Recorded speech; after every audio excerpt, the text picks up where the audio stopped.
Hello folks, this is Larry Martin from Larry Martin's World War II in Their Own Words. As you've been told, or I've told you before, I've interviewed about 80 or 85 World War II veterans over the last 12 years. And for the last couple of little discussions here, we've talked about PTSD, which they didn't even know about in World War II. They had all the problems because these men went through hell. But they called it shell shock, battle fatigue. Anyway, I'm going to talk tonight about a guy that's a personal friend. I've known him about 12 years. His name is Don. He was in the 29th Infantry Division, I think the 115th Regiment. Landed at, I believe, Dog Red Beach on D-Day, Omaha Beach, D-Day, June 6, 1944, at about 9:30 in the morning. And saw some pretty horrific things, as you can imagine. When I did an interview with him in 2007, I turned the camera on. His wife was about 10 feet off camera, and he starts sobbing, uncontrollable sobbing. And I said to his wife, I said, should I turn this camera off? And her exact words were, no, he needs this. So he got his composure back well enough to talk, and we got done doing the interview, and I asked him if he'd do one of my programs, and he absolutely said no, he would not. That meaning he wouldn't come to a program and talk in front of people. About a year later, I got him to talk for about 1 minute in front of 130 or 40 people. And about a year later, he did a complete program where I showed his interview, and then he did a question and answer with about 150 people, as I remember. It was in about 2009.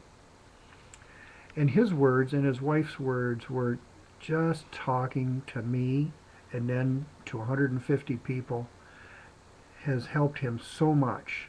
So if you have some friends, young friends, old friends, that maybe you're suffering from PTSD, try to get them to talk to people. There's all kinds of counseling out there at the VAs and whatever. Don is much better. I went back and re-interviewed him in 2009 or 2008 or 9, and he broke down, but he wasn't sobbing. Just think of what these men have went through for us. What he was sobbing about is being in either a Higgins boat or some type of landing craft and running over the dead kids from the 1st Division that landed at 6:30, because there was many of these these Higgins boats in the water. They couldn't take evasive action. They had to go straight into the beach. Don was wounded in hedgerow country about 15 days later, so about the 20th or so of June of 1944. He was in and out of hospitals for 19 months. Shot in the jaw. If it had been back a few inches, would have got his up a few inches, would have got him in the head, or down a few inches back would have got his neck, his vertebrae color, backbone. Anyway, he suffered greatly.